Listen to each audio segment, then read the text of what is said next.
കടവന്ത്രയിൽ സുഭദ്ര ഒറ്റയ്ക്കായിരുന്നു താമസിച്ചിരുന്നത്. അയൽക്കാരോടും ബന്ധുക്കളോടുമൊക്കെ സംസാരിക്കുമ്പോൾ നേരത്തെ ലേബി പറഞ്ഞത് സുഭദ്ര എവിടേക്കാണ് പോകുന്നത്, അങ്ങനെയൊന്നും എല്ലാവരോടും പറഞ്ഞിട്ട് പോകുന്ന ഒരു പ്രകൃതക്കാരിയല്ല എന്നാണ്. കടവന്ത്രയിൽ നിന്ന് ലഭിക്കുന്ന വിവരങ്ങൾ എന്താണ്?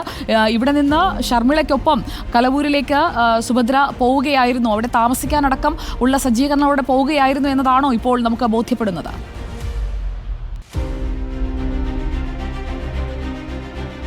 സുജയ് ഈ പറഞ്ഞതുപോലെ സുഭദ്ര ഈ കാണുന്ന വീട്ടിൽ, ഇപ്പോൾ ഞാൻ നിൽക്കുന്ന ഈ വീട്ടിലായിരുന്നു താമസിച്ചിരുന്നത്. ഇവരുടെ ഒറ്റയ്ക്കായിരുന്നു താമസിച്ചിരുന്നത്. നേരത്തെ തന്നെ പ്രദേശവാസികളെല്ലാം പറഞ്ഞതുപോലെ തന്നെ കാലങ്ങളായി ഈ കാണുന്ന കെട്ടിടത്തിൽ ഇവർ ഒറ്റയ്ക്ക് താമസിക്കുകയായിരുന്നു. ഇവർ ഒരു ദൈവവിശ്വാസിയായിരുന്നു, ഒരു കടുത്ത ഈശ്വരവിശ്വാസിയായിരുന്നു. അതുകൊണ്ട് തന്നെ ഇടയ്ക്കിടയ്ക്ക് അമ്പലത്തിൽ പോവുകയും അതിനുവേണ്ടി ദിവസങ്ങൾ മാറി നിൽക്കുകയും ചെയ്യുന്ന ഒരു ശീലം സുഭദ്രയ്ക്കുണ്ടായിരുന്നു. ഇവിടെ ഈ വീട്ടുമുറ്റത്ത് തന്നെ കാണാം ശിവചൈതന്യം എന്ന് എഴുതിയിരിക്കുന്നു, മറ്റു ദൈവങ്ങളുടെ ചിത്രങ്ങളുമൊക്കെയായി. അത്തരത്തിൽ ഒരു കടുത്ത വിശ്വാസി തന്നെയായിരുന്നു സുഭദ്ര. അതുകൊണ്ട് തന്നെ സാധാരണഗതിയിൽ ഇവർ അമ്പലത്തിലേക്ക് പോകാനും മറ്റുമായി ഒരുപാട് ദിവസങ്ങൾ മാറി പോലെയായിരിക്കാം ഇത്തവണയും ഇവർ പോയത് എന്ന ചിന്തയിലായിരുന്നു നാട്ടുകാരുണ്ടായിരുന്നത്. സ്വാഭാവികമായും അതുകൊണ്ട് മറ്റ് സംശയങ്ങളൊന്നും തന്നെ അവർക്കും ഉണ്ടായിരുന്നില്ല.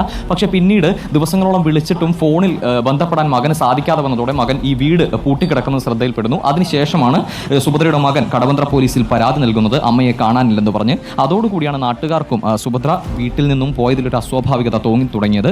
അതുവരെയും ഇത്തരത്തിലൊരു സംശയമൊന്നും നാട്ടുകാർക്കും തൊട്ടടുത്ത അയൽവാസികൾക്കും ഉണ്ടായിരുന്നില്ല. പിന്നീടാണ് ഈ വിഷയവുമായി ബന്ധപ്പെട്ടുള്ള പരിശോധനകൾക്കിടെ ഈ ഷർമിളയോടൊപ്പം സുഭദ്ര നടന്നു പോകുന്ന CCTV ദൃശ്യങ്ങൾ ഉൾപ്പെടെ ലഭിക്കുന്നത്. ഈ ഷർമിളയെ സുഭദ്രയ്ക്ക് പരിചയം തൊട്ടടുത്തൊരു ലേഡീസ് ഹോസ്റ്റൽ ഉണ്ടായിരുന്നു. ആ ഹോസ്റ്റലിൽ വെച്ചാണ് ഇവർ പരിചയപ്പെടുന്നത്. അങ്ങനെ സൗഹൃദത്തിലാവുകയും പിന്നീട് സുഹൃത്ത് എന്ന നിലയിൽ തന്നെയാണ് ഷർമിളയെ ഈ സുഭദ്ര പരിചയപ്പെടുത്തിയിരുന്നത് എന്നുമാണ് ഇപ്പോൾ ഈ തൊട്ടടുത്തുള്ള പരിസരവാസികൾ ഉൾപ്പെടെ പറഞ്ഞിരുന്നത്.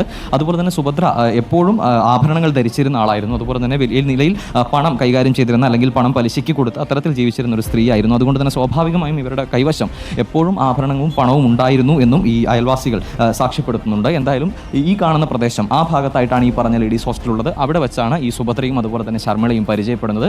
പിന്നീട് ഇടയ്ക്കിടെ ഇവർ അങ്ങോട്ട് പോവുകയും അതുപോലെ ആലപ്പുഴയിലെ ഈ ഷർമിളയുടെ വീട്ടിലേക്ക് സുഭദ്ര പോവുകയും ഷർമിള ഇവിടെ വരികയും ഒക്കെ ചെയ്തിരുന്നു. നമുക്ക് നേരത്തെ തന്നെ ഇവിടെ നിന്നും ഒരു പരിസരവാസി സംസാരിച്ചപ്പോൾ പറഞ്ഞത് ഇടയ്ക്കിടെ ഷർമിള ഇവിടെ വരാറുണ്ടായിരുന്നു. അത്തരത്തിൽ നാട്ടുകാർക്ക് ഷർമിളയെ കണ്ടു പരിചയമുണ്ട്. ആരാണെന്ന് ചോദിച്ചപ്പോൾ സുഹൃത്താണ് എന്ന നിലയിൽ തന്നെയാണ് സുഭദ്ര ഷർമിളയെ പരിചയപ്പെടുത്തുകയും ചെയ്തിരുന്നത് എന്നാണ് ഇപ്പോൾ നിലവിൽ ലഭിക്കുന്ന വിവരം അനുസരിച്ച്. ഇപ്പോൾ ഇവർ ഈ കേസുമായി ബന്ധപ്പെട്ട് ഈ തെളിവുകൾ പുറത്തു വന്ന സാഹചര്യത്തിൽ, CCTV ദൃശ്യങ്ങൾ ഉൾപ്പെടെ പുറത്തു വന്ന സാഹചര്യത്തിൽ ഇവർ നാട് വിട്ടിട്ടുണ്ടാകാം, അല്ലെങ്കിൽ മറ്റേതെങ്കിലും ഒളിസംഘത്തിലേക്ക് മാറിയിട്ടുണ്ടാകാം എന്ന നിലയിലുള്ള വിവരങ്ങളാണ് ഇപ്പോൾ പുറത്തു വരുന്നത്. നാട്ടുകാരെ സംബന്ധിച്ചിടത്തോളം സ്വാഭാവികമായും വലിയ ഞെട്ടലുണ്ടാക്കുന്ന സംഭവമാണ്.